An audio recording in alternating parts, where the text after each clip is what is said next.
Bonjour une fois de plus mes bien-aimés, nous sommes toujours le samedi 19 février 2022, voilà. Il est exactement, il est 17h58 minutes et le soleil est en train de se coucher et Jésus-Christ est merveilleux. Et pendant que le soleil se couche, quelque part le soleil est en train de se lever. Quelque part des personnes sont en train d'arriver sur terre, des gens sont en train de naître et plusieurs sont en train de mourir. J'ai appris tout à l'heure une triste nouvelle. Il y a quelqu'un que je connaissais qui vient de perdre la vie. Et ça se passe comme ça tous les jours partout. Bonsoir à Émilie Eboua, ma sœur de la Côte d'Ivoire. Bonsoir à Prunelle Kwame, de retour Prunelle Kwame. Merci d'être passé par ici en ce jour. Que le Seigneur Jésus-Christ te bénisse. Jade la Perle. Alors, Jade la Perle, tu es nouvelle. C'est la première fois que je te vois, Jade la Perle. À moins que je me trompe. Je connais les habitués. Jade la Perle, tu es nouvelle.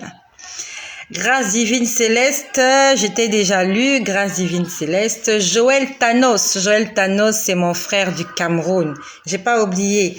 La dernière fois, tu m'avais posé la question sur Jésus, que les gens disent que Jésus c'est le Dieu des Blancs. Voilà. Jade la Perle, ouais, c'est la première fois que je te vois. Voilà, je me trompe pas. Merci de t'être manifesté. François, Sonia, François, désolé. Sonia François, c'est une sœur qui est déjà habituée. Ça fait un moment que je te vois déjà. Grâce divine, ça fait un moment que je te vois. C'est vrai, tu vas, tu viens. Mais je sais que tu t'es déjà manifesté, grâce divine. Que le Seigneur vous bénisse, vous tous là où vous êtes. Donc, je disais que j'ai appris la nouvelle, une triste nouvelle. Tu avais dit que tu allais perdre des personnes. Voilà. J'ai perdu quelqu'un. Yako, merci, la vie continue, je suis triste. Je viens de perdre quelqu'un qui m'est familier. Je viens d'apprendre cette triste nouvelle. Et ce qui est pire, c'est que cette personne n'était même pas malade. On a tué cette personne-là. On l'a tuée. Qui l'a tuée, on ne sait pas. En Côte d'Ivoire, on dit Yako. Oui, j'ai dit en Côte d'Ivoire, on dit Yako. Au Cameroun, on dit Assia. Voilà, mes frères camerounais vont confirmer ça. Assia. Au Congo, on dit Tiadi. Tiadi. En Côte d'Ivoire, on dit Yako. Merci beaucoup. Alors, cette personne-là a été assassinée. Nous devons faire attention.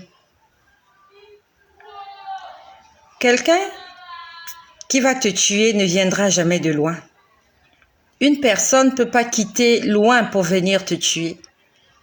Et même si cette personne quitte loin, ouais, tu as dit, c'est ça. Jade la Perle, tu as dit Assia. C'est ce que je disais au Cameroun, c'est Assia, hein. Assia, ma sœur Yako, tu as dit que le Seigneur nous fortifie. Ouais, que le Seigneur console tous les cœurs éprouvés. On a tué cette personne. Nous devons faire attention. Quelqu'un ne quittera jamais de loin pour venir te tuer. Et même si cette personne la quitte de loin, elle sera en complicité avec quelqu'un qui est proche de toi. Toujours tire dans un coin désert par quelqu'un que tu ne connais pas. Ça arrive, mais c'est difficile que quelqu'un qui ne te connaît pas t'attire dans un endroit isolé. On doit faire attention et nous devons demander au Seigneur de nous révéler l'identité des personnes qui nous entourent. Et mieux encore, nous devons vivre pour Dieu. Tout le monde a un ennemi. Tout le monde, qui que tu sois. quoi que tu aies, où que tu sois, tu as un ennemi, tu as des ennemis. Et nous allons prier pour que le Seigneur nous éloigne de tous nos ennemis. S'il y a des relations, aussi sucrées soient-elles, aussi savoureuses soient-elles, aussi parfumées soient-elles, si ces relations-là vont à l'encontre de la destinée que Dieu a tracée pour nous, que Dieu nous sépare de ces gens-là qui sont pour nous des occasions de chute, que Dieu nous sépare des Judas, que Dieu nous sépare des Dalila. Je sais qu'il y a des prénoms comme ça, Dalila. Mais je suis désolée. Dans la Bible, quand on parle de Dalila, c'est cette femme-là qui était complice de la mort de Samson. Que Dieu nous épargne des Judas et des Dalila. Toutes ces personnes qui nous entourent, que le diable veut utiliser et que le diable va utiliser pour nous faire du mal, pour nous tuer. Que Dieu nous épargne de ces gens. J'aimerais que tu en fasses une prière. Seigneur Jésus, épargne de moi toutes les personnes qui vont me précipiter dans les abîmes. Fais de ça une prière, dis-le, si tu peux l'écrire, écris-le. Seigneur, épargne-moi, mes enfants, ma famille, de toutes les personnes que le diable, que l'ennemi aurait voulu ou va vouloir utiliser pour me détruire, pour m'anéantir, pour m'écraser, pour me vider. Seigneur, mets à mes côtés des Jonathan, des David, des gens qui peuvent me propulser. Mets à mes côtés des Samuel. Mets à mes côtés des Ésaïe, des prophètes, des hommes et des femmes qui vont m'aider à entrer dans ma destinée. On doit en faire une prière, attention. Cette personne qui est décédée avait des enfants. Cette personne qui est décédée avait des projets.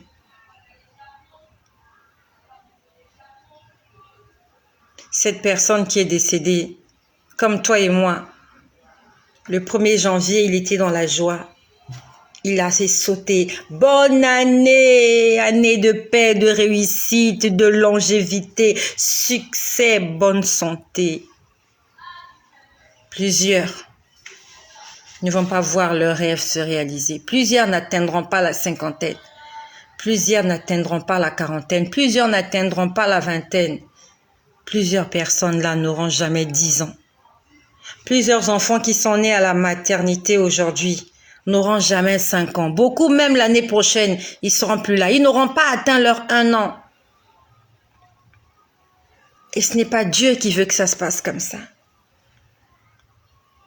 Dieu veut que nous puissions quitter cette terre rassasiée de jours, rassasiée comme Abraham, rassasiée comme Noé, rassasiée comme Job.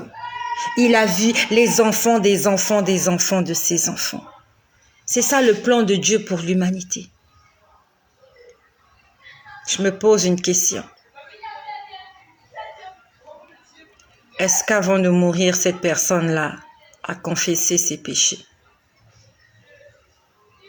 Il est sorti, comme tous les matins, il est sorti. Il avait un programme pour la journée, il avait des rendez-vous, c'est sûr. Mais il ne savait pas que lorsqu'il sortait, c'était pour ne plus revenir.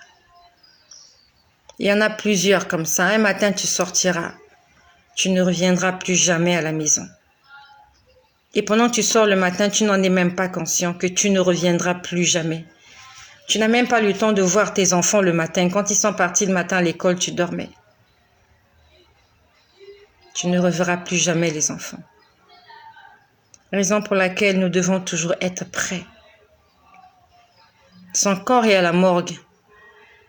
Son âme, je ne sais pas. Là où se trouve son âme, je n'en sais rien. Ils l'ont tué. Et ils sont allés le jeter au bord de l'eau. Ils sont allés le jeter comme un sac poubelle, comme une marchandise, comme un déchet. C'est ça le corps de l'homme, c'est un déchet. Lorsque tu n'as plus de vie en toi, tu ne sers plus à rien. Tu es un déchet. On te jette n'importe où, n'importe comment. Ce corps que tu as idolâtré, ce corps que tu as aimé, ce corps que tu as glorifié, n'a plus d'importance. C'est ça le commun des mortels. La Bible nous dit, le cœur de l'homme est mauvais et tortueux par-dessus tout. Le cœur de l'homme est mauvais. L'homme a mauvais cœur. Le corps de l'homme, le cœur de l'homme, l'être humain est méchant. Et son cœur est tortueux. Tout à l'heure, pour ceux qui étaient connectés tout à l'heure, je vous ai dit comment il y a quelqu'un là qui veut me faire du mal. Quelqu'un que j'ai connu dans le passé. Cette personne veut me faire du mal. Je ne lui dois rien. Je ne lui dois pas de l'argent. Mais il veut me faire du mal. Pour ceux qui m'ont suivi tout à l'heure. Hier, cette personne-là a essayé de prendre contact avec moi. Cette personne-là m'a dit, ça fait longtemps que je t'ai vu. Il ne se passe rien, plus rien entre cette personne et moi. Plus rien, j'ai coupé les ponts. La personne me dit, ça fait longtemps que je t'ai vu, j'ai envie de te voir. Je lui ai dit, si Dieu le permet, nous allons nous voir. Il dit, oui. J'ai comme envie de te souhaiter les vœux les meilleurs. Bon, on peut nous souhaiter les vœux les meilleurs au téléphone aussi. Hein. Mais la personne tient à ce que nous puissions nous voir. Je lui ai dit, si Dieu le permet, nous allons nous voir.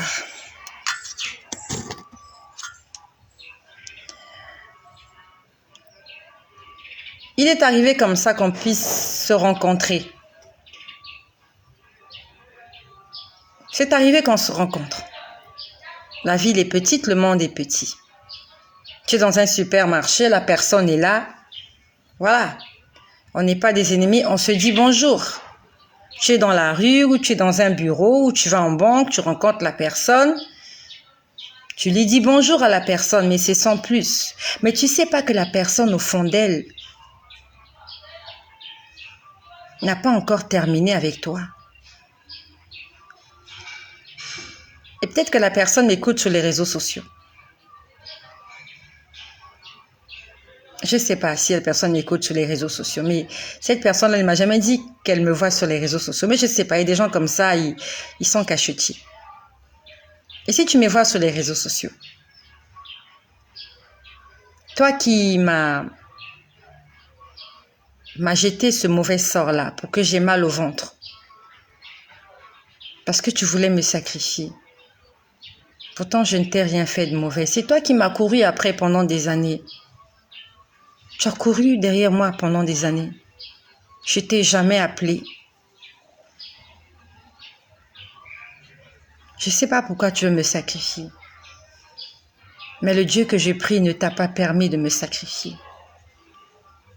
Je ne sais pas combien de vies tu as sacrifié, combien de femmes tu as sacrifié comme ça. Parce que j'aimerais juste te dire que je suis au courant. Malgré le fait que je continue à faire comme si de rien n'était. Quand on se voit, je te dis bonjour. C'est parce que Dieu veut que je sois en paix avec toi. Le Seigneur veut que je sois en paix avec toi. Je sais que tu veux me tuer. Je ne sais pas si tu m'écoutes. Mais j'aimerais te dire que je sais que tu veux me tuer. Je sais que tu veux me faire du mal. Je ne sais pas qu'est-ce que je t'ai fait de mauvais. Je ne sais pas. Je te souhaite tout le bonheur du monde.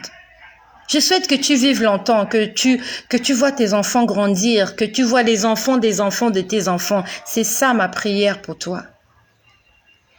Et je prie par-dessus tout que tu sois sauvé, que tu rencontres le Seigneur Jésus et que tu lui donnes ta vie. Mais il faut que tu saches que je suis au courant de ce que tu veux faire. Tu m'as appelé hier. Hier, nous étions le 18 février. Tu m'as appelé hier et tu tiens à ce qu'on puisse se voir. Je t'ai dit que si Dieu le permet, nous allons nous voir. Je ne suis pas ton ennemi, tu n'es pas mon ennemi. Mais le Seigneur ce soir m'a dit que tu es mon ennemi. Hier soir, le Seigneur m'a dit que tu es mon ennemi. Mes sœurs, nous allons faire attention. Il ne s'agit pas d'un membre de ma famille, ni du côté paternel, ni du côté maternel. Il s'agit de quelqu'un avec qui j'ai eu une aventure. Une aventure qui a mis des années. Et je me suis séparée de cette personne parce que je voulais quelque chose de sérieux. Je voulais quelque chose de sérieux. Je ne voulais plus continuer à m'amuser. Et voilà comment des années plus tard, le Seigneur me révèle que c'est lui qui est à l'origine d'un mal que j'ai. Et il continue d'insister. Il insiste.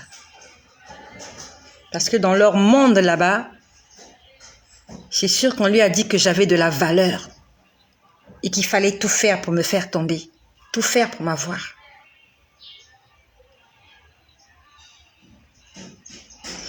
Hier, quand j'ai fini la vidéo, j'ai beaucoup parlé hier soir.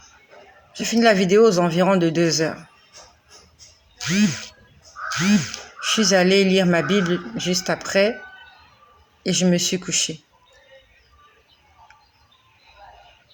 Alors, je ne sais pas, est-ce que je l'ai vu avant ou après? Parce qu'avant que je fasse la vidéo hier, je dormais. Je me suis réveillée hier à minuit pour faire la vidéo. Donc, je ne me rappelle plus. Est-ce que je l'ai vu avant la vidéo ou après la vidéo? Je ne me rappelle plus parce que je vois tellement de choses. Mais hier, je l'ai vu en train de me patrouiller. Et ce n'est pas la première fois.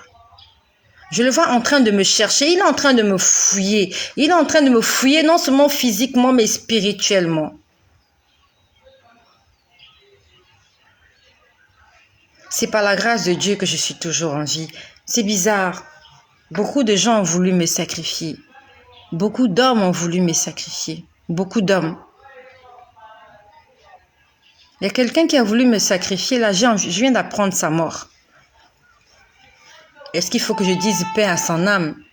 Ouais, je vais dire paix à son âme.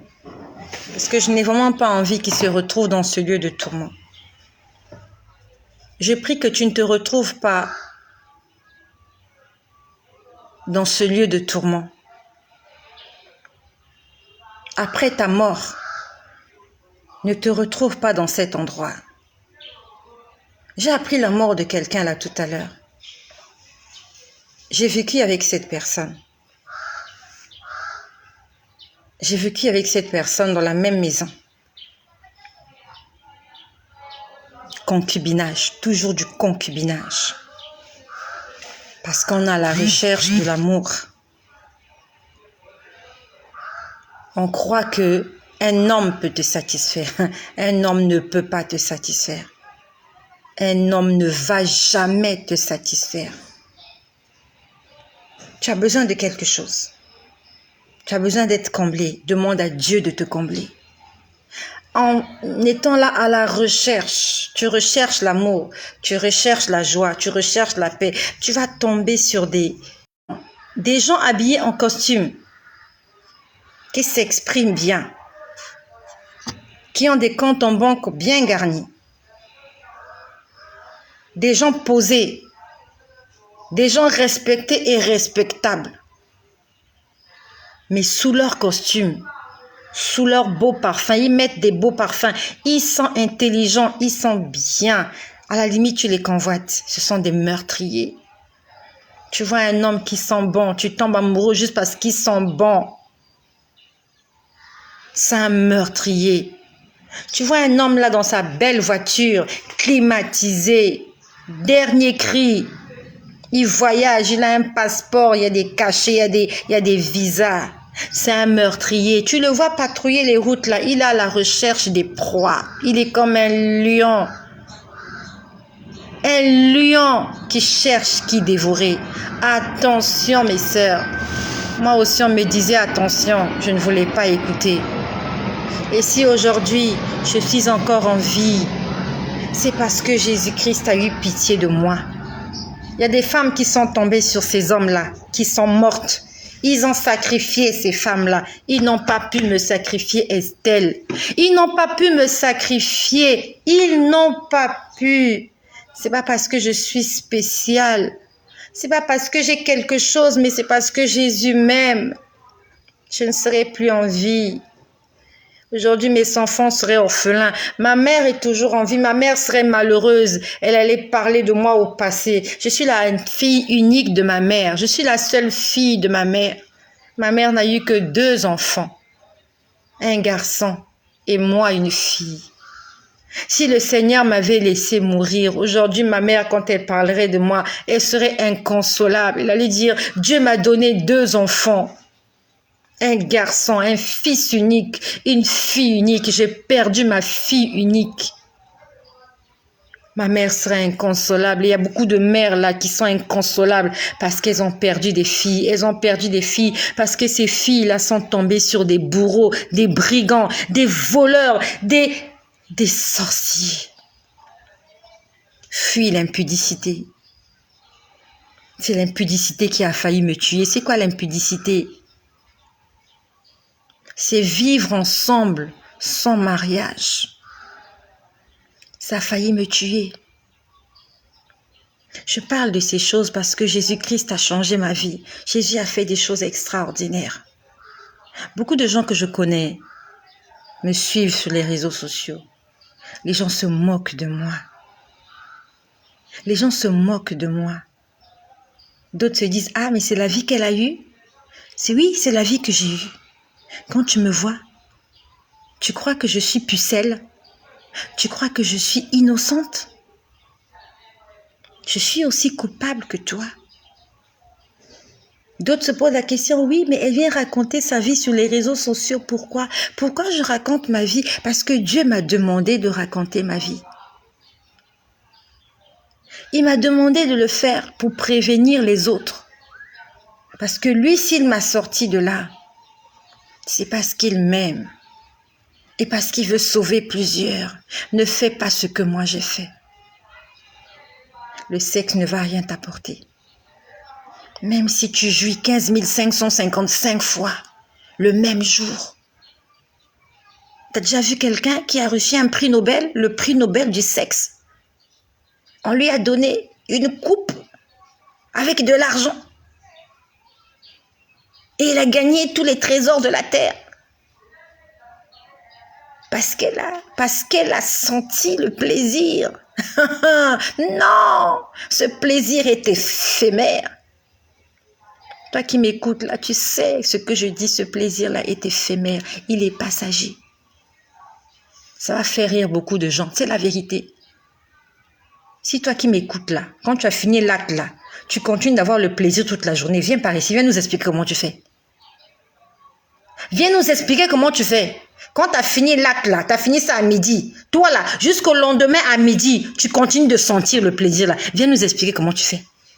Parce que nous, les êtres humains normaux là, quand c'est fini, c'est fini. C'est fini, c'est fini. Souvent quand c'est fini là, on t'appelle encore, tu fuis. Parce que c'est plus du plaisir, c'est que la torture. Même toi qui prends les aphrodisiaques là. On va se parler honnêtement. Honnêtement, entre adultes. Nous allons nous parler honnêtement entre adultes. Quand tu prends les aphrodisiaques, toi mon frère, tu restes en érection pendant une journée. Dis-moi, ça te fait plaisir? Quel plaisir tu trouves en restant en érection pendant 2-3 heures? Tu peux même mourir. À la limite, tu regrettes pourquoi tu as fait ça. Ça s'appelle vanité des vanités. Ça veut dire que le sexe ne peut pas te combler. Tu peux manger 1 heure, 2 heures. Tu ne peux pas rester à table pendant 5 heures en train de manger et de dire que tu as toujours le plaisir de manger. C'est pas possible. Ce n'est pas possible. Par contre, tu peux rester une journée en prière. Pendant une journée, tu peux prier non-stop. Tu as encore envie de prier, tu veux chanter, tu pries, tu pleures, tu implores Dieu. Tu peux le faire toute une journée.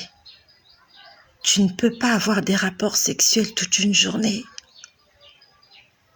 C'est parce que le rapport sexuel, ça ne te comble pas. Mais la relation avec Jésus, ça te comble. Tu es dans une atmosphère, tu n'as plus envie de sortir. Tu veux rester là. Mais quand tu es avec un homme, au départ, c'est bien. Après, tu lui dis, ne me touche plus. Il dit, qu'est-ce qu'il y a? Tu dis, je me touche plus. Qu'est-ce qu'il y a? J'ai mal. Pourquoi tu as mal? Pourquoi donc tu as mal? Et tu crois que tu peux... Et tu crois que en fait, à la limite, tu crois que tu peux pas vivre sans ça. Mais tu peux vivre sans ça. Tu peux vivre son rapport sexuel. La science nous a trompés. Quand une femme n'a pas de rapport sexuel, elle a le cancer du col de l'utérus, mensonge. C'est pour pousser les gens à l'impudicité. Quand un homme n'a pas de rapport sexuel, il va souffrir de la prostate, mensonge. L'apôtre Paul n'était pas marié. Jésus n'était pas marié. Tu avais appris que Jésus avait la prostate? Ok, tu vas me dire, ah oui, Jésus est mort à 30 ans. Ok, il est mort à 33 ans. L'apôtre Paul, Jean sur l'île de Patmos, il a écrit l'Apocalypse. Il était vieux, fatigué. Il avait la prostate? Non. Que le diable cesse de nous tromper. Que le diable cesse de te tromper. Dans la Bible, on parle de la chasteté. On parle de la chasteté. Ça veut dire que tu peux vivre dans la chasteté. Tu peux être chaste. Dans la Bible, on nous parle de l'abstinence. Dans la Bible, on nous parle des eunuques. C'est quoi un eunuque? C'est une personne qui a pris la décision de ne plus se marier, de vivre seul et de servir son Dieu. C'est ça un eunuque. Et qu'est-ce que la science te dit? Que si tu n'as pas de rapport sexuel, tu vas mourir, tu auras le cancer, tu auras la prostate, tu auras le ceci, tu auras le cela. C'est du mensonge. C'est un mensonge du diable. Dans la Bible, on nous parle d'une femme, Élisabeth. On nous parle de beaucoup de gens dans la Bible. Ils ne faisaient pas attention à cet acte-là. Même quand on nous parle d'Abraham et de Sarah, Abraham dit à Dieu, Sarah est vieille. Il a dit à Dieu, regarde, nous sommes ridés, nous sommes vieux. Comment donc nous allons avoir des enfants? Ça veut dire que Sarah avait 90 ans. Honnêtement, quand tu lis la Bible, tu sens qu'il ne faisait plus ça. Il ne faisait plus ça. Va lire comment Abraham parlait. Il disait à Dieu, mais comment?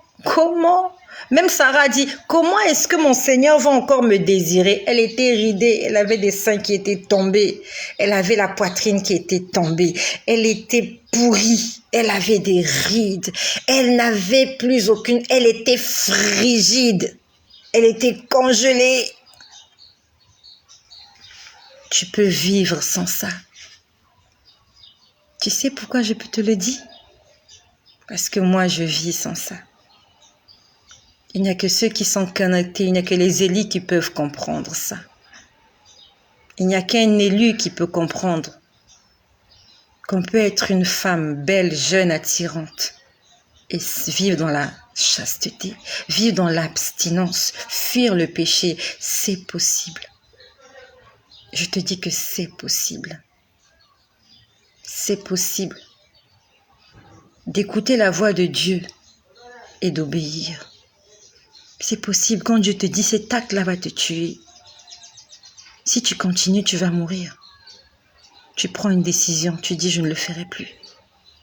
Parce que j'ai envie de vivre éternellement. C'est ce corps-là, il va aller pourrir dans la tombe. Cet organe-là, cet organe qui est en train de détruire le monde. Cet organe-là, c'est cet organe-là qui détruit le monde.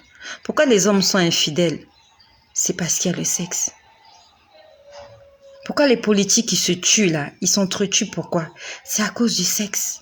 Aujourd'hui, on dit que c'est l'argent. Non, c'est pas l'argent, c'est le sexe. Parce que quand on a le sexe, on a toutes les femmes à ses pieds.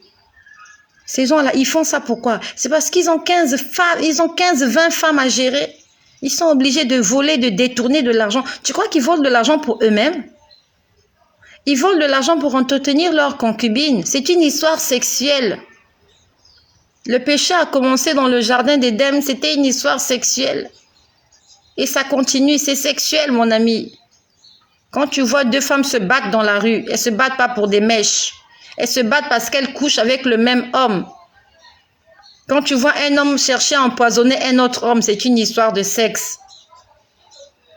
Même s'il est jaloux parce que l'autre a eu le marché. Oui, pourquoi il a eu le marché? Parce qu'il va acheter une voiture à sa femme, il va s'occuper de ses copines. Si aujourd'hui il en a 2, quand il aura plus d'argent, quand il aura plus d'argent, il en aura 15. C'est une histoire sexuelle. Il ne faut pas qu'on vous trompe. Le sexe est en train de détruire l'humanité. Le sexe est en train de détruire l'humanité. Si quelqu'un n'a pas de sexe, honnêtement, il va plaire à personne. Mais quand tu as un organe sexuel, tu plais à tout le monde. Parce que tout le monde veut en profiter. Demande au Seigneur de t'aider à vivre dans la chasteté, dans l'abstinence. Qu'il te donne le dégoût de cette chose-là. Parce que même si tu n'as pas de conjoint sexuel, si dans ton lit, il te manque de la continence et que tu te mets à te tripoter, c'est aussi un péché. Te tripoter, c'est un péché. Il ne faut pas te tripoter. Dieu est contre ça. C'est purement satanique, c'est diabolique, c'est maléfique, c'est satanique. Ne te tripote pas, ma copine. Ne te tripote pas, mon frère. Ne te tripote pas. Demande à Dieu de t'aider. Peut-être que madame est en voyage. Madame, peut-être qu'elle a mis au monde. Elle a accouché, elle est enceinte, je ne sais pas. Demande à Dieu de t'aider. Va blaguer avec ta femme, ne blague pas seule. Ne blague pas seule. Va blaguer avec ton mari, ne blague pas seule. Quand tu blagues seule, la nature a horreur du vide. Toi, tu crois que tu blagues seule. Il y a un démon qui est en train de blaguer avec toi. J'ai beaucoup de choses à vous dire. J'ai beaucoup de choses à vous dire. J'ai beaucoup de choses à vous dire. J'étais une chrétienne, je ne savais pas que me masturber n'était pas bien. Et il y a beaucoup de chrétiennes là, tu te masturbes. Tu crois juste que tu es en train de jouer avec ton corps. Tu es en train d'attirer des entités négatives. Ne tripote pas ton corps. Satan a voulu me détruire. Satan m'a poussé à faire des choses incroyables. Il nous a poussé à faire des choses incroyables. Je me rappelle quand on était jeunes, on était là, des filles, entre nous des filles. On était tellement déçus des hommes. Nous étions là un groupe de filles. Je me rappelle, on avait la vingtaine d'années. J'ai pas envie de donner les noms de toutes mes copines avec qui j'étais en ce temps-là. On avait formé un petit groupe de filles, on se disait tout, on se faisait des choses. À un moment donné, on s'est dit, mais les filles, pourquoi on ne sortirait pas ensemble? Les hommes nous ont déçus. Vous voyez comment on réfléchissait. Est-ce que tu pouvais imaginer que j'avais des pensées homosexuelles? Ça se disait dans la blague, mais ça commence toujours par la blague. Ça commence par la blague. Entre nous les filles, on se regardait, on se disait, les gars là, ils nous font trop marcher les gars là. Au fait, moi je me mettrais en couple avec une femme. Hein. L'autre dit, mais oui, mais pourquoi pas? Au fait, oui, mais est-ce qu'on a besoin des hommes? On va se débrouiller, on va s'acheter des sextoys. Des jeunes filles qui parlaient de ça. Et moi, je faisais partie de ces jeunes filles-là. On ne voulait plus les hommes parce qu'on était déçus. On s'est dit, les hommes nous ont déçus. On va se mettre entre nous les femmes. C'est ce qu'on s'était dit. L'esprit diabolique était en train d'agir. Nous, on se disait, il n'y a rien de mauvais en plus. Il n'y a rien de mauvais. On est déçus des hommes. Oui, on est déçus des hommes. On ne peut pas les changer. Ils sont pourris, les hommes. On ne peut pas aussi changer les femmes, elles sont pourries. Et la seule décision qu'on trouve, au lieu de se dire, non, mais ils m'ont déçu, ben j'arrête, je me mets à prier que Dieu me donne mon mari à moi. Non, on trouve une solution pire.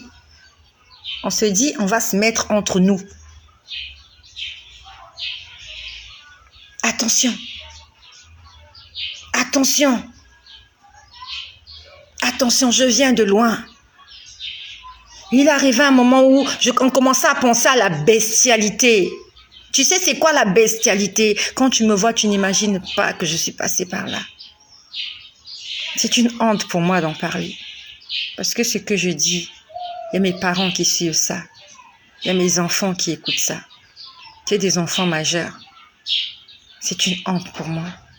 Mais c'est mon témoignage. Car si j'étais morte là-dedans, je serais en enfer aujourd'hui, en train de hurler, en train de crier, en train de regretter. Je serais en train de regretter. Je serais en train de pleurer, de regretter. Je serais en train de dire, pourtant je savais que c'était pas bien. Je savais que c'était pas bien. Il y a une voix qui allait me dire, mais pourquoi tu avais fait ça? Je dis, je sais pas. Je sais pas pourquoi j'ai fait ça. Cette voix allait me dire, j'avais mis en toi un esprit pour t'interpeller. Tu avais mon esprit en toi pour te dire que tu n'avais pas le droit de faire ça et tu savais que tu n'avais pas le droit. J'allais dire oui. J'ai entendu cette voix, mais je me suis entêtée. Ne t'entête pas. Ne t'entête pas. La Bible nous dit aujourd'hui, si vous entendez sa voix, n'endurcissez pas votre cœur. S'il y a une voix à l'intérieur de toi qui te dit, tu n'as pas le droit de faire ça, ne le fais pas. Ne le fais pas. Il y a des gens qui s'imaginent, si j'étais une belle femme, je n'aurais pas de problème. Les hommes m'ont trompé. Les hommes m'ont fait du mal. Les hommes ont voulu me tuer. C'est par la grâce de Dieu que je suis toujours en vie. Et c'est par la grâce de Dieu que toi, tu es toujours en vie. Parce qu'il y a d'autres qui sont partis. Elles ont fait moins pire que nous. Mais elles sont parties. Elles sont mortes. Elles ne reviendront plus. Toi et moi, on peut encore prier. On peut encore demander pardon à Dieu. Dieu peut encore nous pardonner. Fais-le aujourd'hui. N'attends pas demain. J'ai entendu la nouvelle à quelqu'un qui est mort. Il n'était pas malade, il n'avait pas de fièvre. Il a été assassiné. Peut-être qu'ils viendront t'assassiner ce soir dans ton lit. Peut-être qu'ils vont te tuer. J'ai appris la mort de quelqu'un. J'ai vécu avec lui. Ça s'était très mal passé. On est resté pas longtemps. Aujourd'hui, il est mort. Si j'étais devenue sa femme, s'il m'avait épousée aujourd'hui, je serais veuve. C'est pour ça qu'aujourd'hui, si un homme te plaque, ne pleure pas. Si cette relation est terminée, ne pleure pas. Tu ne sais pas pourquoi elle est terminée. Toi, tu vois juste la maison, tu as laissé la maison, tu as raté la maison, tu as laissé les biens, tu as laissé, tu sais pas ce que tu as gagné en quittant cette personne-là. Moi aussi, quand j'ai quitté cette personne, je me suis dit, j'ai laissé cette belle maison, j'ai laissé les voitures, j'ai laissé... Les gens vont dire quoi? On venait me déposer au bureau en voiture.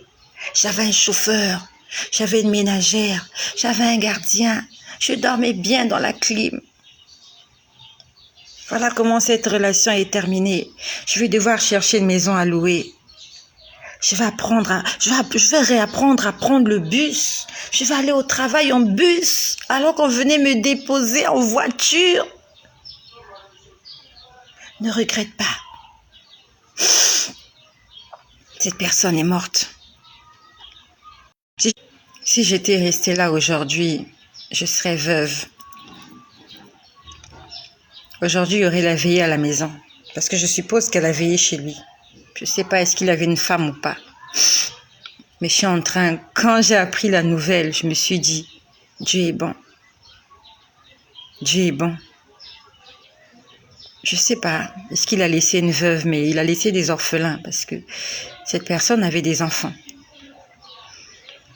Et s'il a laissé une veuve, j'aimerais pas être à sa place. Ils vont venir.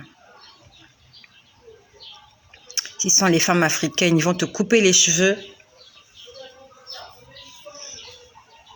Tous ceux-là qui ne t'aiment pas, ils vont profiter de la situation. Ils vont te demander les clés de la chambre. Ils vont fermer la chambre parce qu'ils ont des choses à fouiller dans la chambre. Ils vont récupérer tous les papiers qu'il a laissés. Ils vont vider son compte en banque. Ils vont récupérer la voiture. Pour terminer, ils vont te mettre dehors. Ils vont te jeter dans la rue. Tu vas te retrouver dans la rue. Et tu vas devoir tout recommencer. Parce qu'il t'a manqué le discernement. Parce qu'avant de te mettre dans cette relation, tu n'as pas prié, tu n'as pas demandé à Dieu, Seigneur, est-ce que tu veux que je me mette en couple avec cette personne? Est-ce que c'est lui mon mari? Si tu avais prié, Dieu allait te dire, non, dans quelques années, il va mourir. Ne te mets pas avec lui. Tu vas souffrir. Mais comme tu n'as pas prié, tu as suivi les apparences. Tu as suivi la belle maison à étage, le duplex. Tu as suivi la clim, tu as suivi l'eau chaude. Tu as suivi le vigile, le personnel de maison. Tu as suivi la popote, tu as suivi les voyages. Tu as suivi les honneurs. 20 ans plus tard, 10 ans plus tard, 5 ans plus tard, d'autres même 3 ans plus tard. Cet homme-là meurt, il te laisse malheureuse. Tu n'as pas d'économie, tu n'as rien du tout. Il t'a pressé comme un citron. Il ne t'a rien laissé. Et tu n'as rien gagné. C'est ça ce que le monde a à nous proposer. C'est ça ce que le diable a à nous proposer. Je suis triste pour cette personne. J'étais en train de prier pour son salut. Il m'a fait beaucoup de mal. Je lui ai fait beaucoup de mal. On s'est terminé en queue de poisson. Et la dernière fois qu'on s'est vu, ça fait des années. Je n'ai même pas pu lui dire bonjour. Je n'ai pas dit bonjour. Je ne lui ai pas dit bonjour. Est-ce qu'il a fait la paix avec Dieu avant de partir? Je ne sais pas. Est-ce qu'il a fait la paix avec son prochain? Je n'en sais pas. Je n'en sais rien. Mais moi, personnellement, il ne m'a jamais demandé pardon pour le mal qu'il m'a fait. Il ne m'a jamais demandé pardon. Moi aussi, je ne lui ai jamais demandé pardon. Mais au fond de mon cœur, quand Jésus est venu me convertir, Jésus m'a dit pardonne tout ce qui t'ont fait du mal. Moi, j'ai eu le temps et la grâce d'apprendre le pardon. Est-ce que lui, il a appris ce que c'est que le pardon? Est-ce que toi, tu as appris ce que c'est que le pardon? Je ne sais pas de quoi il est mort. Je ne sais pas de quoi il est mort et j'ai même pas envie de savoir, c'est pas important. Le problème, c'est que maintenant que moi, je fais cette vidéo, lui n'est plus sur terre, il est parti. Je suis juste en train de me poser la question, qu'est-ce qu'il est en train de vivre là où il est parti? Peut-être qu'il me voyait aussi sur les réseaux sociaux, il me disait, elle est devenue folle, cette fille-là. Peut-être qu'il me voyait aussi sur les réseaux sociaux, il me disait, mais elle a perdu la tête, cette fille. Vous la voyez, elle est en train de raconter sa vie sur les réseaux sociaux. C'est comme toi, tu me regardes, tu te moques de moi. Ne te moque pas de moi. Tu ne peux pas comprendre ce qui se passe en moi. Je lui ai pardonné. Moi, il m'a fait du mal, c'est vrai. Et je lui ai pardonné. Mais est-ce que lui, il m'a pardonné? Lui, est-ce qu'il a eu le temps de pardonner à tous ceux qui lui ont fait du mal? Et est-ce qu'il a eu le temps de demander pardon? S'il y a quelqu'un avec qui tu as des problèmes, appelle-le maintenant ce soir. Maintenant. J'ai appris 2 mauvaises nouvelles aujourd'hui. Quelqu'un qui est mort, tué, on l'a assassiné. On l'a assassiné. Est-ce qu'il était conscient quand on le tuait? Je ne sais pas. Et s'il était conscient, est-ce qu'il a eu le temps de dire même au fond de son cœur, Seigneur Jésus, je te donne mon âme? Plusieurs personnes n'auront jamais le réflexe de le dire avant de mourir. Plusieurs personnes, quand on est en train de t'égorger, tu es en train de penser à autre chose. Alors que c'est à ce moment-là que tu dois faire ta dernière prière. Tu dis, Seigneur, prends mon âme.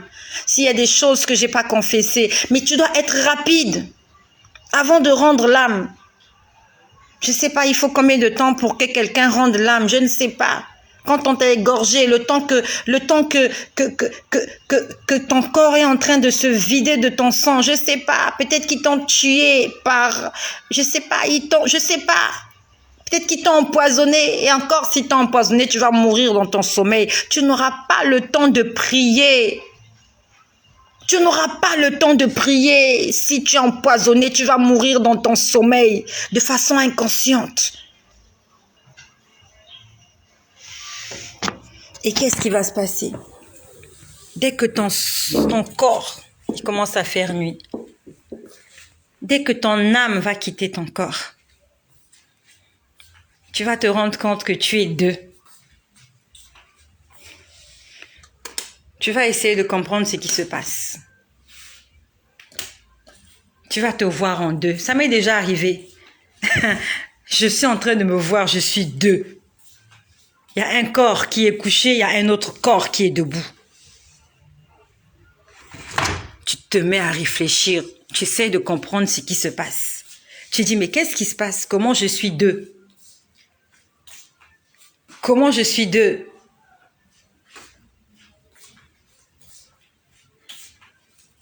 À ce moment-là, ça sera trop tard pour toi. Ça sera trop tard. J'ai vu une femme mourir comme ça. Je l'ai vue à midi. Je ne sais pas ce qu'elle avait. Je ne sais pas quelle est la maladie qu'elle avait. Je l'ai vue couchée, allongée sur une civière.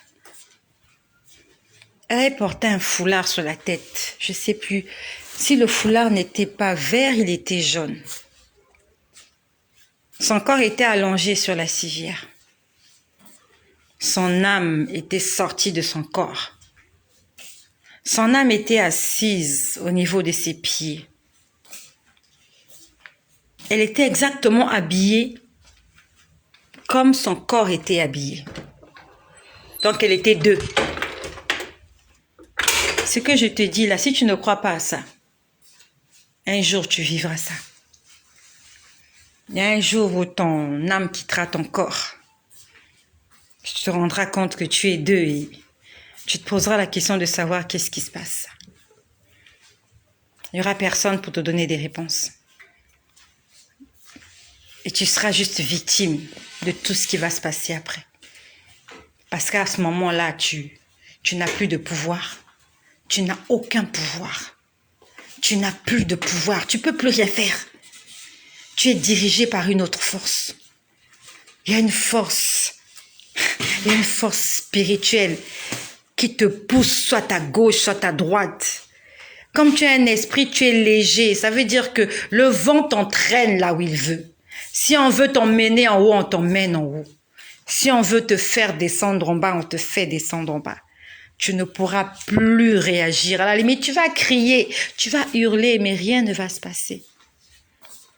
Et ce jour-là, cette femme-là, elle était en train de demander pardon pendant que son âme était sortie de son corps. Elle était assise, son âme était assise au pied de son corps. Je ne sais pas pourquoi elle était là. Je n'ai pas vu la suite, mais je connais la suite. Je peux imaginer la suite. Parce que pendant qu'elle était en train de regretter, elle était en train de parler.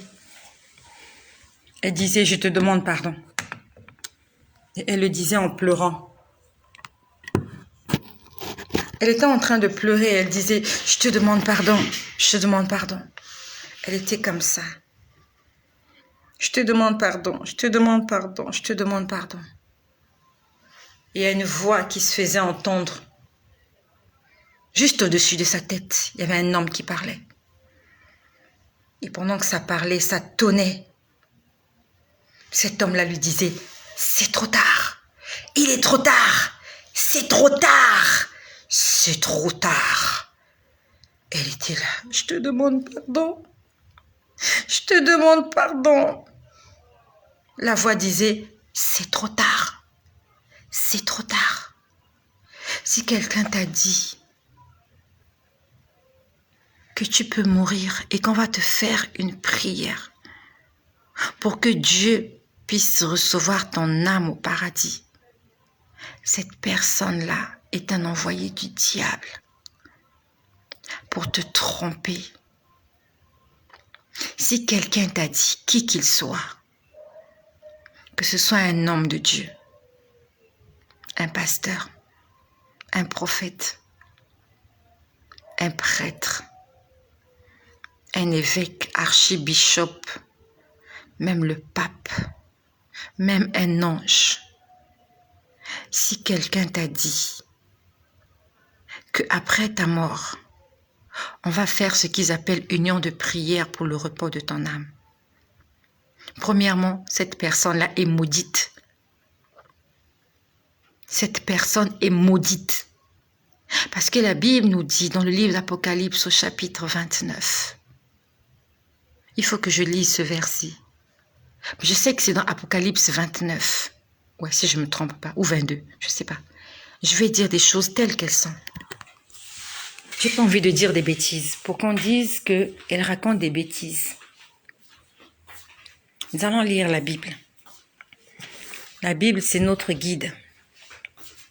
Pour qu'on ne dise pas que voilà ce qu'elle a dit, là, c'est écrit où. Je suis en train d'appeler toutes les personnes qui font les messes des morts. Ceux qui font les messes des morts. Les messes des morts. Premièrement, à vous qui faites les messes des morts, si vous utilisez la Bible, utilisez-la en totalité. Utilisez la Bible en totalité. Prenez tous les versets des bibliques en totalité. Il parle de rachat de l'âme. Je suis désolée. Après la mort, il n'y a pas de rachat. Ruffin Patnelli.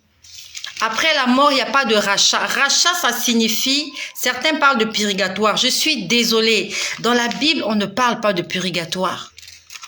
Dans la Bible, il est écrit dans le livre de Hébreux. J'aime lire la Bible. J'ai envie de dire les choses telles qu'elles sont. Pourquoi on ne dise pas que ce qu'elle a dit là est écrit où? La Bible, c'est un labyrinthe. Il y a beaucoup de versets bibliques. Je vais lire. Ce n'est pas ce que je voulais dire. Je vais essayer de trouver. Parce que ce que je vous dis, moi-même, je l'ai lu. Nous allons chercher Hébreux. Voilà. Hébreux, c'est dans le Nouveau Testament. Hébreux, c'est dans le Nouveau Testament.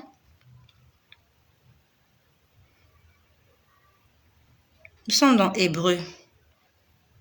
Laissez les morts avec leurs morts. Nous sommes dans le livre de Hébreux, si je ne me trompe pas. Alors,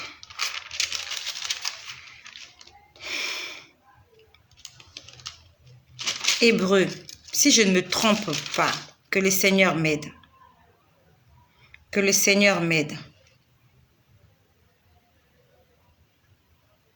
Que le Seigneur m'aide. Bon, avant d'aller dans Hébreux, nous sommes dans Lévitique. Nous sommes dans le livre de Lévitique. Nous sommes dans Lévitique. Dans Lévitique.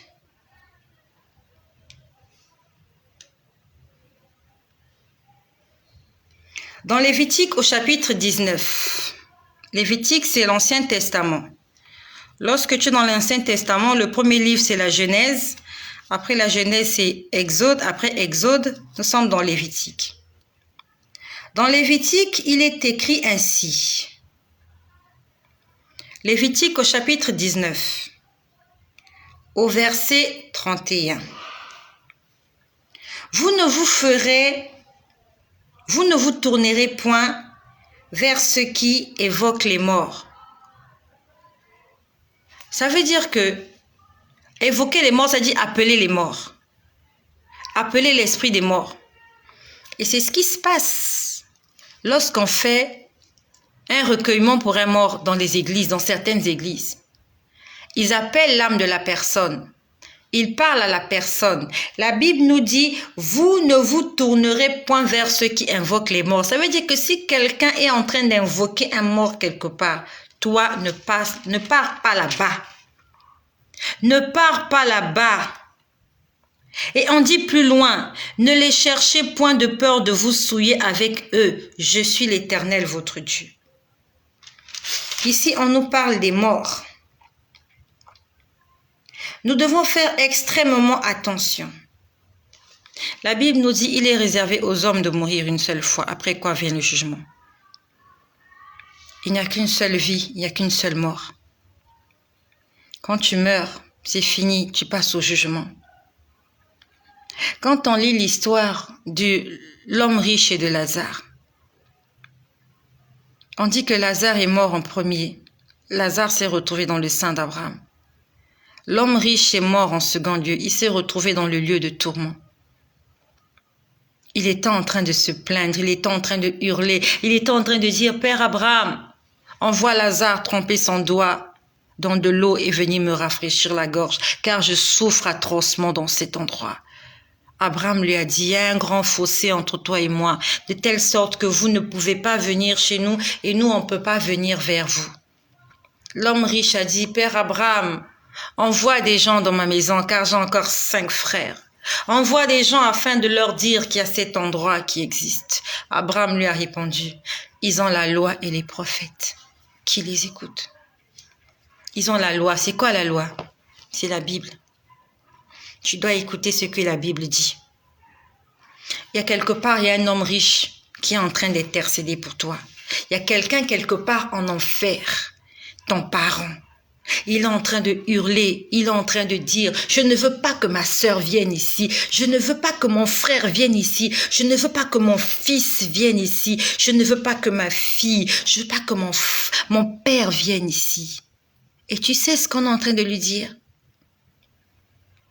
Il a la Bible et il a les prophètes.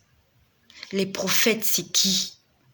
Un prophète, c'est quelqu'un qui reçoit un message de la part de Dieu et qui vient le répéter aux humains.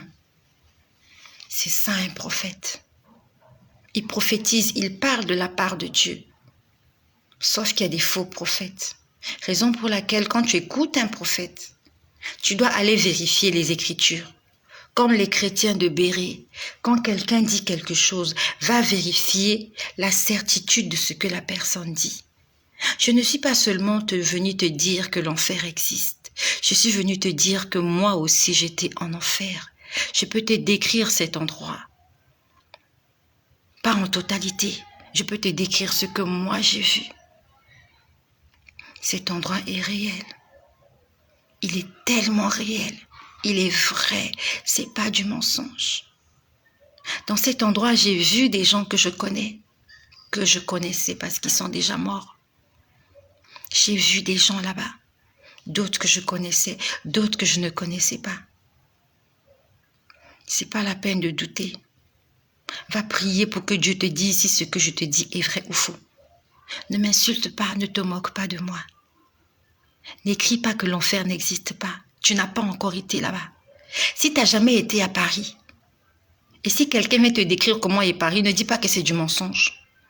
Toi, cherche à aller à Paris. Il y a une pluie qui tombe là, qui gèle, qui frigorifie, qu'on appelle la neige. Peut-être que tu vis au fin fond de l'Afrique. Tu ne sais pas ce que c'est que la neige. Ce n'est pas la peine de bouder. Ne sois pas incrédule. Cherche à aller à Paris. Cherche, va te renseigner. Fouille, cherche, tu vas trouver. Est-ce que la neige existe? Est-ce que c'est vrai que ça existe? C'est pas la peine de dire non, mais la neige n'existe pas.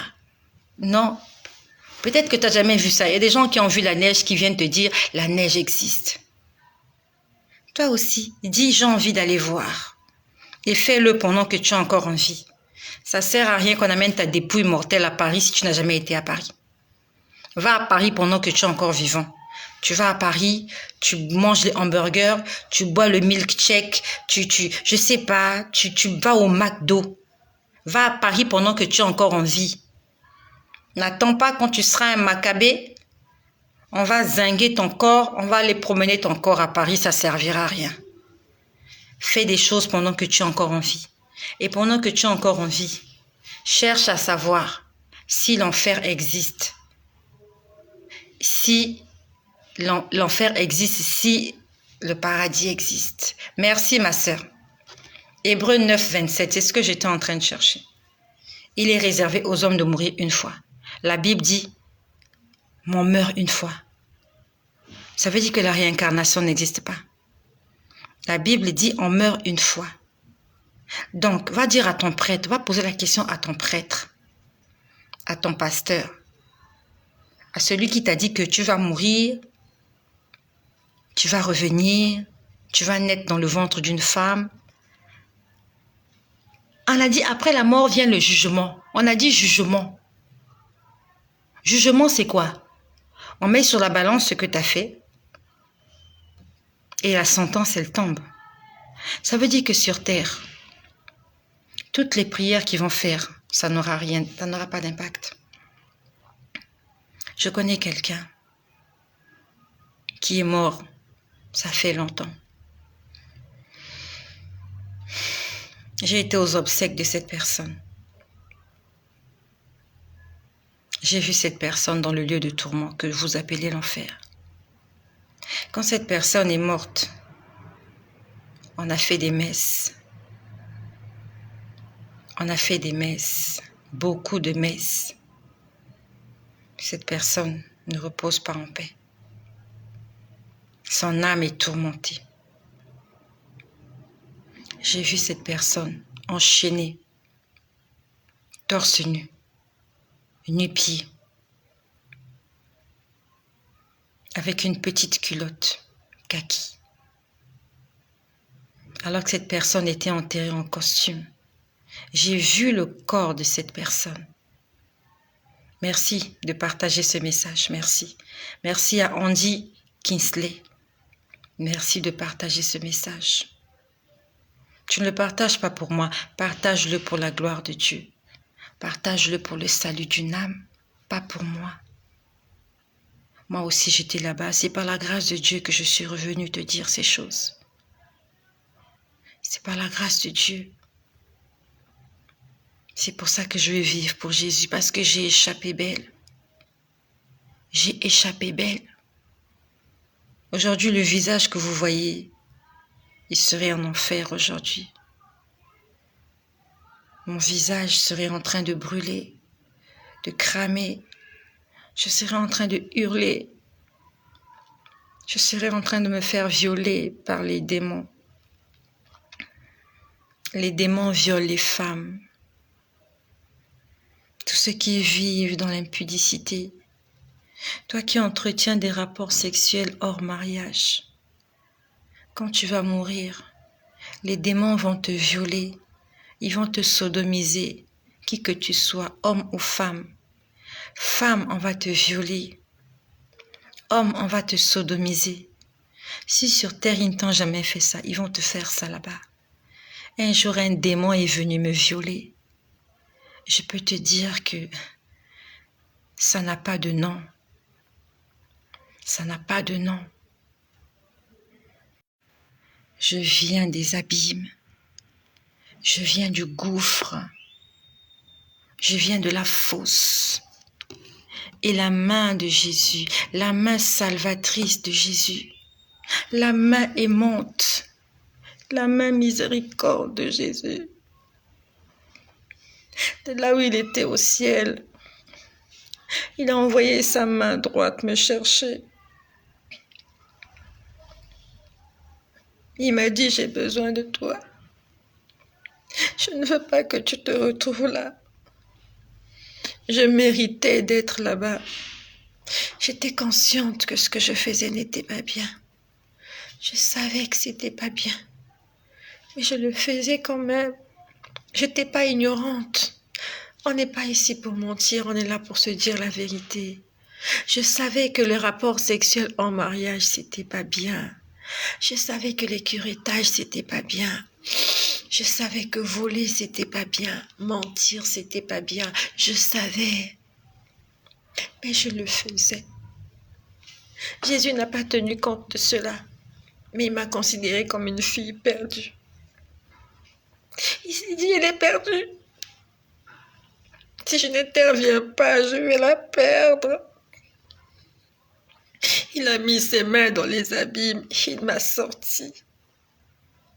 Il m'a dit, tu vas le leur dire. Tout ce que tu as vu, tout ce que j'ai fait pour toi, va l'annoncer aux autres. Afin qu'ils ne se retrouvent pas dans cet endroit. J'ai pas besoin de ton argent. J'ai pas besoin que tu m'aimes. J'ai juste besoin que tu ne te retrouves pas là-bas. Parce que c'est ce que Dieu veut.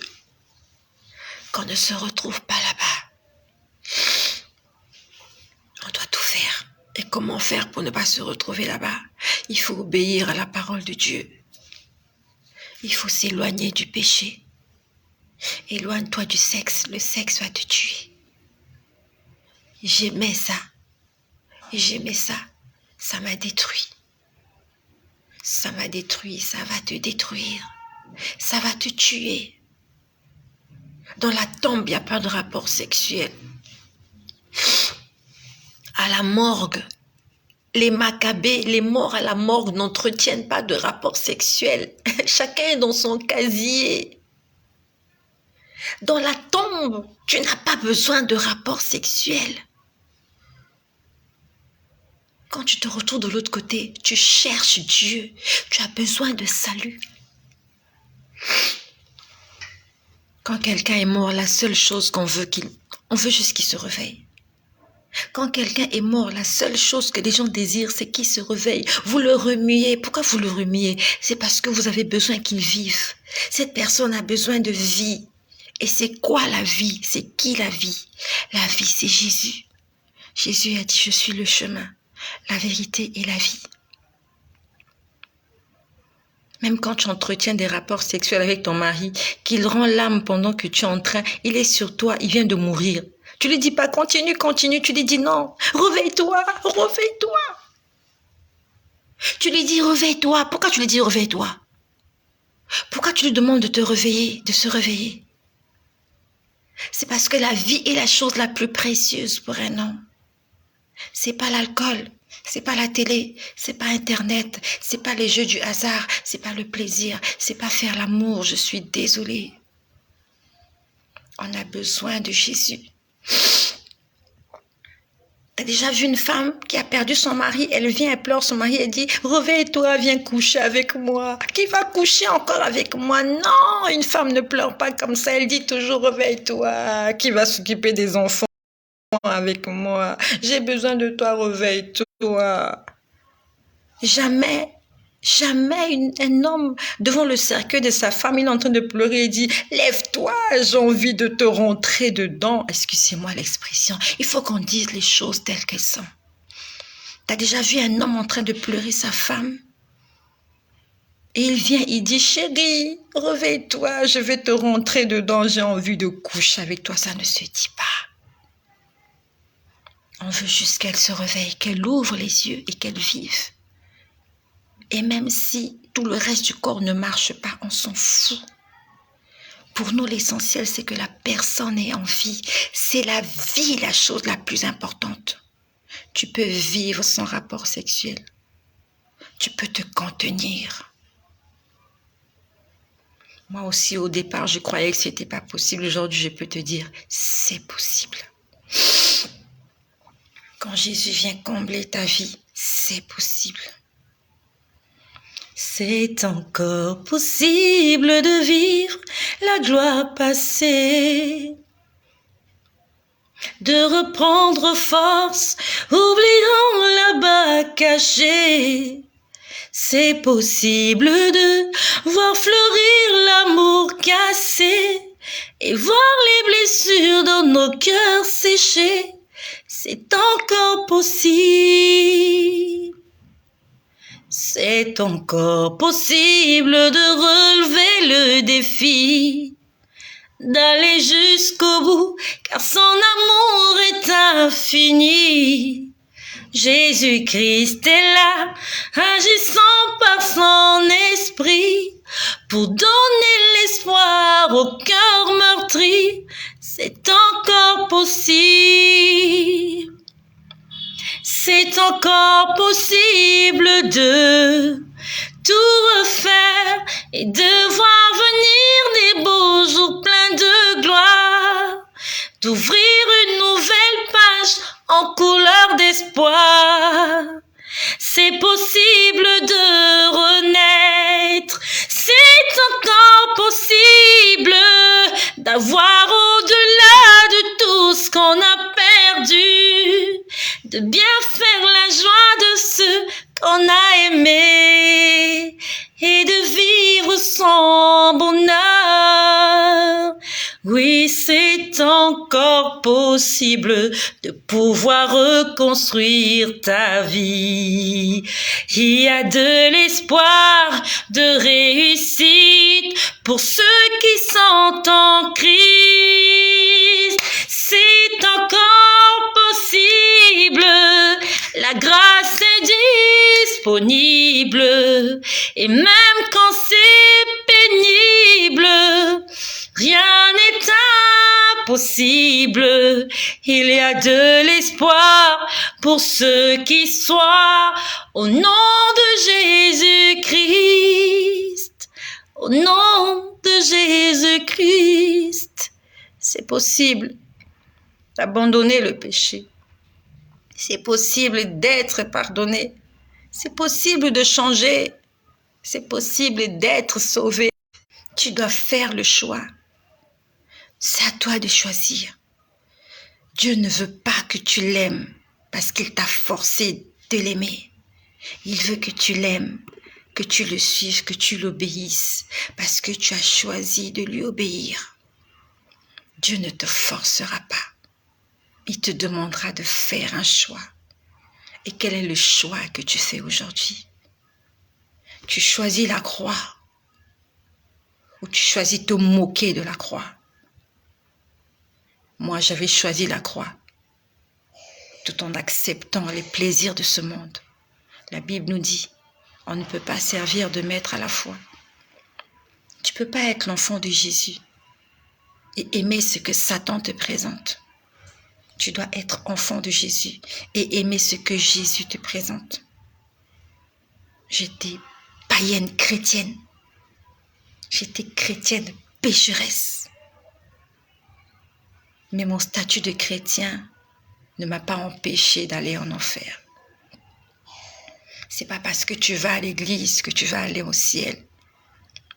C'est pas parce que tu chantes à la chorale, c'est pas parce que tu prêches l'évangile, c'est pas parce que tu prophétises, c'est pas parce que tu parles en langue, c'est pas parce que tu as participé à la construction de l'église, c'est pas parce que tu as ouvert un orphelinat, tu as fait des choses, tu as soutenu les veuves, les orphelins. Non, tu entreras au ciel si tu es rempli du Saint-Esprit. Et quand on parle du Saint-Esprit, on parle de l'esprit de vérité, l'esprit de sainteté qui ne supporte pas le péché.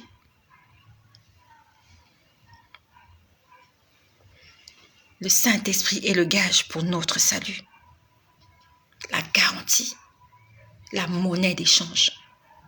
Si tu n'es pas guidé par l'Esprit de Dieu, tu n'entreras pas au ciel. C'est ce qu'il m'a dit. Estelle, tu n'entreras pas chez moi si tu continues de pécher. Tu n'entreras pas chez moi. La porte est fermée, quel que soit tout le bien que tu as fait. Si tu as péché contre un, tu es coupable de tout. Fais le choix. Fais-le maintenant, avant qu'il ne soit trop tard. Peut-être que tu n'auras pas le temps de faire ce choix. Peut-être que tu vas mourir dans ton sommeil comme moi. Ça s'est passé dans mon sommeil. J'étais en train de dormir. Fais le choix maintenant. Ne tarde pas. Les minutes qui vont suivre peut-être seront fatales pour toi.